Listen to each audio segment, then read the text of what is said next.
మోంతా తుఫాన్ ఎదుర్కొనేందుకు విజయనగరం జిల్లా యంత్రాంగం పూర్తి స్థాయి చర్యలను తీసుకుంది. ప్రధానంగా తీర ప్రాంతంలో మత్స్యకారులు వేటకు వెళ్లకూడదని సూచించారు. కలెక్టర్, ఎస్పీ అధికారులను అప్రమత్తం చేసి తగిన సూచనలు చేశారు.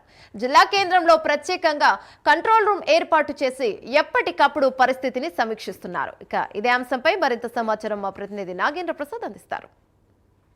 తుఫాను ఎదుర్కొనేందుకు విజయనగరం జిల్లా యంత్రాంగం పూర్తి స్థాయి చర్యలు తీసుకున్నటువంటి పరిస్థితి. ప్రధానంగా విజయనగరం జిల్లాలో 27 కిలోమీటర్ల తీర ప్రాంతం ఉంది. పోస్ట్మార్టంగా భోగాపురం మండలాల్లో కూడా ప్రత్యేక జిల్లా యంత్రాంగం దృష్టి సారించినటువంటి పరిస్థితి ఉంది. మనం మరిన్ని వివరాలను మనతో పాటు డిఆర్ఓ గారు శ్రీనివాస్ పూర్తి గారు ఉన్నారు. వారిని అడిగి మరిన్ని వివరాలు తెలుసుకునేటువంటి ప్రయత్నం. సార్ నమస్కారం సార్.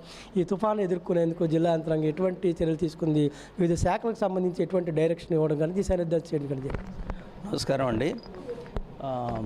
ఈ మోతా తుఫానుకు సంబంధించినటువంటి ముందస్తు చర్యల్లో భాగంగా కలెక్టర్ గారు గత 2 రోజుల నుంచి పూర్తి స్థాయిలో జిల్లా యంత్రాంగాన్ని అప్రమత్తం చేస్తూ ఉన్నారు. వివిధ శాఖల నుంచి కూడా మనం యాక్షన్ ప్లాన్ తీసుకోవడం జరిగింది.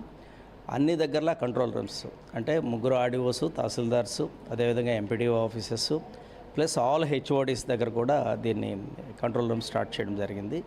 తర్వాత ఈ హైవేస్ కానీ నెక్స్ట్ స్టేట్ హైవేస్, ఆర్ఎండ్బీస్ ఎక్కడైతే ఈ ట్రాఫిక్ ఇబ్బంది లేకుండా ఈ చెట్లు అయిపడిపోయే పరిస్థితుల్లో స్ట్రాటజిక్ లొకేషన్స్లో కూడా అక్కడ టీమ్స్ని సిద్ధం చేశారు.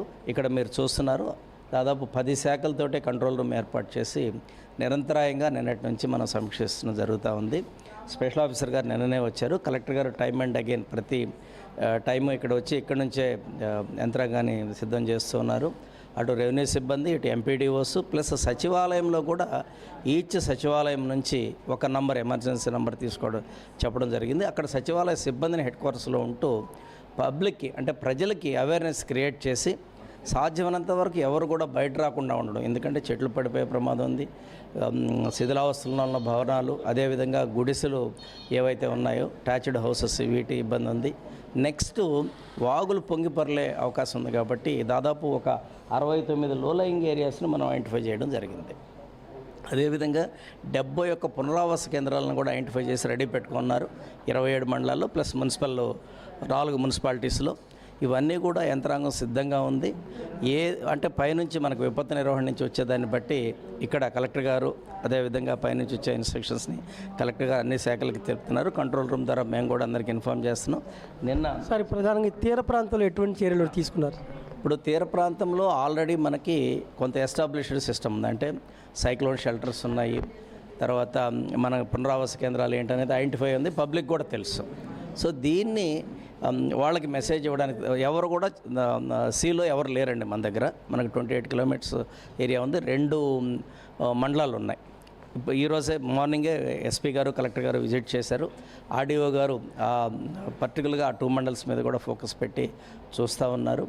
ఎవరికి ఏ ఇబ్బంది లేకుండా చేయడానికి కలెక్టర్ గారి ఆదేశాల మేరకు మనం సన్నద్ధంగా ఉన్నామండి. Thank you. ఇది మనం చూస్తున్నాం. ప్రధానంగా తుఫాన్ అనేటువంటి మనకి రోడ్డు పక్కన చెట్లు అనేటువంటి పడ్డ వల్ల అయితే లోతట్టు ప్రాంతాలు మునిగిపోవడం, అలాగే విద్యుత్కి సంబంధించిన అంతరాయం ఏర్పడి ఇవి ప్రధానంగా మనకు కనిపించే సమస్యలు కనిపిస్తాయి. దీనికి సంబంధించి కూడా అవసరమైన చర్యలు చేపట్టడం జరిగింది. అలాగే గ్రామీణ స్థాయిలో అంటే సచివాలయ సిబ్బందిని కూడా అలర్ట్ చేసి అక్కడ ఒక నెంబర్ కూడా తీసుకుని అవసరమైతే కాంటాక్ట్లోకి వెళ్తే అక్కడ ఉన్నటువంటి గ్రామ స్థాయి ప్రజలకి ఈ తుఫాను ప్రభావం ఉన్నటువంటి 2 రోజులు కూడా బయటికి రాకుండా ఉండే విధంగా చర్యలు కూడా తీసుకున్నట్టు కూడా మనకి డిఆర్ఓ చెప్తున్నట్టు పరిస్థితుంది. ఇది తుఫానుకు సంబంధించి తాజా పరిస్థితి. కెమెరామెన్ కిషోర్తో నాగేంద్ర ప్రసాద్, విజయనగరం.